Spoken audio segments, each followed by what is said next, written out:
اللہ تعالیٰ نے حضرت آدم علیہ السلام کو جمعہ کے دن اپنے ہاتھ سے انسانی صورت میں پیدا فرمایا تاکہ ابلیس اپنی بڑائی کا دعویٰ نہ کر سکے۔ اس کے بعد کچھ مدت تک مٹی کے بنے ہوئے ایک جسم کی صورت میں پڑا رہنے دیا۔ فرشتے اور ابلیس اسے دیکھ کر خوف زدہ ہوتے۔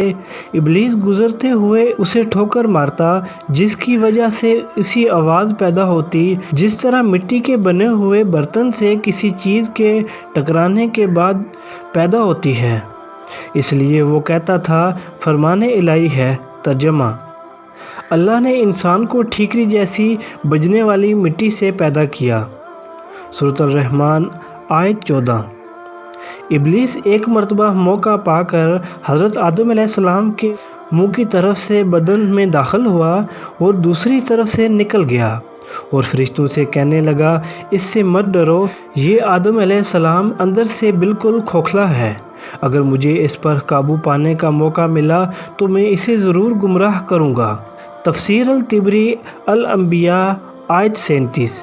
اللہ تعالیٰ نے آدم علیہ السلام کو پیدا کیا تو ان کا قد 60 ہاتھ لمبا بنایا، پھر ان میں روح پھونکی اور فرمایا، جا کر فرشتوں کی جماعت کو سلام کیجیے اور ان کا جواب غور سے سنیں، وہی تمہارے اور تمہارے اولاد کے سلام اور جواب کا طریقہ ہوگا۔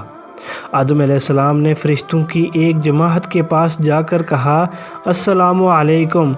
فرشتوں نے جواب دیا، السلام علیکم ورحمۃ اللہ، یعنی ورحمۃ اللہ کا اضافہ کر دیا۔ جنت میں جو بھی داخل ہوگا وہ آدم علیہ السلام کی صورت پر 60 ہاتھ قد کا ہوگا۔ اس کے بعد آج تک مخلوق کے قد میں کمی ہوتی رہی ہے، یہاں تک کہ موجودہ صورت آ گئی۔ صحیح بخاری، صحیح مسلم، ان ابی ہریرہ رضی اللہ عنہ۔ فرشتوں کو اولاد آدم کی خونریزی کا علم کیسے ہوا؟ فرشتے زمین پر جنات کے آپس کی لڑائی جھگڑوں اور خونریزی کو دیکھ چکے تھے۔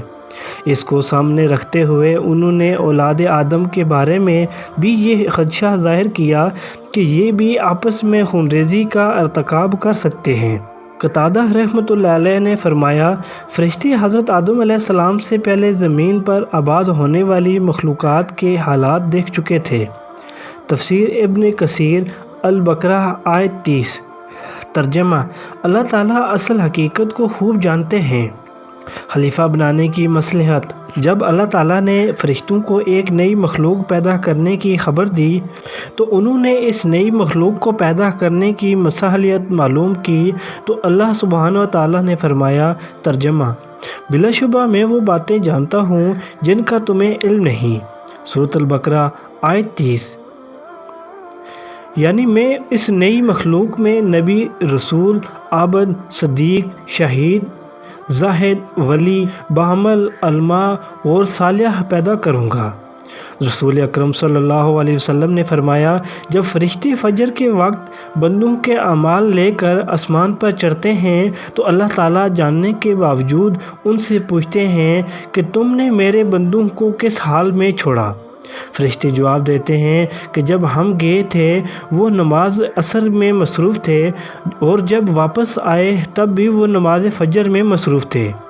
یعنی فرشتوں کو جس مصلحت و حکمت کی جستجو تھی وہ انہیں انسان کی عبادت میں مصروف ہونے کی صورت میں دکھائی جاتی ہے۔ فرشتوں کا حضرت آدم علیہ السلام کے لیے سجدہ۔ اللہ سبحانہ و تعالیٰ نے حضرت آدم علیہ السلام کے جسم میں روح پھونکنے سے پہلے ہی فرشتوں کو اس بات کا پابند کر دیا تھا کہ جیسے ہی میں آدم علیہ السلام کی تخلیق مکمل کر کے اس میں روح ڈال دوں تو تم ان کے سامنے سجدہ تعظیمی میں گر جانا۔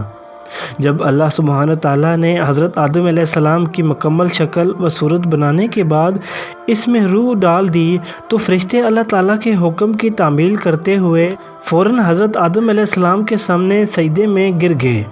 فرمان الہی ہے۔